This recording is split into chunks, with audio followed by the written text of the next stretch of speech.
یہ آیت کریمہ اپنے دامن میں اتنی روشنی اور اتنی جامعیت کے ساتھ دین کا خلاصہ ہمارے سامنے رکھتی ہے کہ ہماری روحیں وجد کرنے لگ جاتی ہیں۔ تو ارشاد فرمایا، بے شک اللہ حکم دیتا ہے عدل کا، احسان کا اور قرابت داروں کے ساتھ حسن سلوک کا، اور منع کرتا ہے بے حیائی سے، منکرات سے اور سرکشی اور تمرد سے۔ اور یہ اس لیے فرما رہا ہے کہ تم نصیحت پکڑو تاکہ تمہارے سینے ہدایت کے نور سے روشن ہوں اور منور ہوں۔ حضرت حسن بصری رضی اللہ تعالی عنہ فرماتے ہیں کہ اس آیت کریمہ میں اللہ نے کسی بھی امر خیر کو چھوڑا نہیں ہے، ساری خیر اس کا خلاصہ بطور حکم ہمیں ارشاد فرما دیا، اور پھر فرمایا کہ اللہ تعالیٰ جل شانہ نے کسی برائی کو نہیں چھوڑا جس سے ہمیں منع نہ کر دیا ہو۔ ابن عاشور نے لکھا ہے کہ جتنے بھی مفاسد ہیں، جتنے بھی گناہ ہیں، ان گناہ کی جڑ یہ تین چیزیں ہیں: بے حیائی، منکر اور بغی۔ اور ان تین چیزوں سے منع کر کے گویا سارا راستہ بند کر دیا گیا گناہ کا اور برائی کا، اور تین چیزوں کا حکم دے کر کے خیر کے سارے راستے کھول دیے گئے۔ تو اسی ایک آیت کریمہ پہ اگر عمل نصیب ہو جائے تو پورے دین کی لطافتیں اور برکتیں نصیب ہونا شروع ہو جائیں۔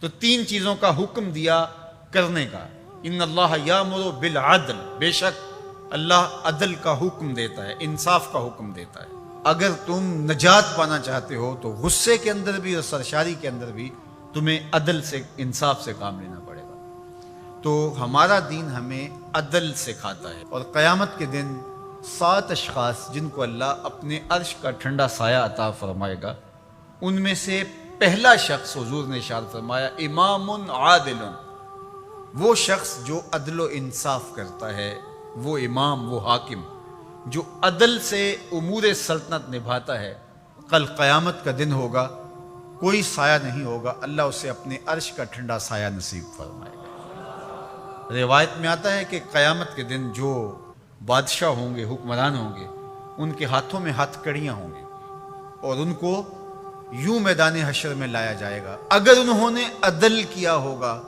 تو وہ ہتھ کڑیاں ٹوٹ جائیں گی اور انہیں جنت بھیج دیا جائے گا، اور اگر انہوں نے عدل و انصاف نہیں کیا ہوگا تو ان ہتھ کڑیوں کے ساتھ ان کو جہنم میں دھکیل دیا جائے گا۔ ہمیں عدل کرنے کی تلقین کی گئی۔ ملکوں کے اندر طمانینت، سکون اور قرار عدل کے ذریعے سے آتا ہے۔ ایک عربی کا مقولہ ہے، الملک یدوم بالکفر ولا یدوم بالظلم۔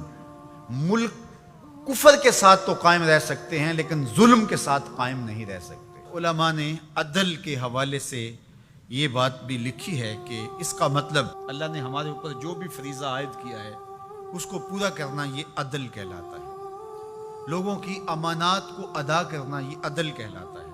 ظلم کو ترک کرنا اور انصاف کا بول بالا یہ عدل کہلاتا ہے۔ اس عدل سے مراد صاحب حق کو حق دینا ہے، جس کا جو حق ہے اس کو دینا یہ عدل کہلاتا ہے۔ اللہ جو ہمیں عدل کا حکم دیتا ہے، اس کا مطلب ہے ہمارے ذمے جس کا حق ہے، ہمارے باپ کا ہے، ہماری اولاد کا ہے، ہماری ازواج کا ہے، ہمارے اہل خانہ کا ہے، ہمارے ہمسایوں کا ہے، دوستوں کا ہے، جس کا بھی حق ہمارے ذمے ہے، بلکہ فرمایا کہ تیرے نفس کا تیرے اوپر حق ہے۔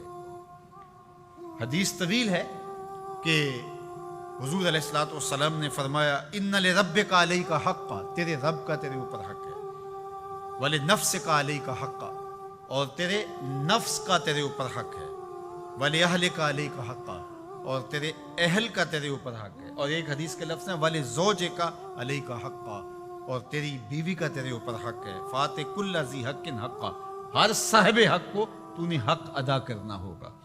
تو جس کا ہمارے ذمے حق ہے، جب ہم وہ ادا کرنے لگ جائیں گے تو یہ عدل قائم ہوگا، اور عدل قائم ہوگا تو معاشرہ پرسکون ہو جائے گا۔